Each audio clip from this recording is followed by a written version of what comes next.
Siz küçücük bir şeyi tam bir ihlasla Allah'ın rızasını gözeterek, sadece onun rızasını gözeterek yaparsanız inşallah onun karşılığında Allah'ın rızası gelir size bulur. O yüzden diyor ki her ne yaparsanız yapın. İsterseniz bir kardeşinize tebessüm etmek olsun. İsterseniz yolda geçerken bir vatandaşa selam vermek olsun. İsterseniz bir garibi sevindirmek olsun. İsterseniz bir yetimin başını okşamak olsun. İsterseniz anne babanızın gönlünü hoş edecek bir cümle olsun. Hiç fark etmez. Benim şimdiye kadar bildiklerimden, yaşadıklarımdan çıkardığım derslerden bir tanesi budur. Ve unutmayın, Allah müminlerin mallarını ve canlarını onlardan satın almıştır. Neyin karşılığında?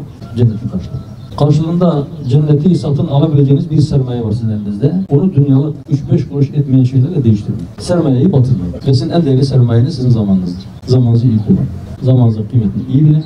Ve onun aslında size ait olmadığını da bilin. Hani siz Rabbinize satmıştınız ya. Hani biz Rabbimize sattık ya. Bize ait olan bir şey yoktur. Biz emanetçiyiz. Şu bedenler bize emanet.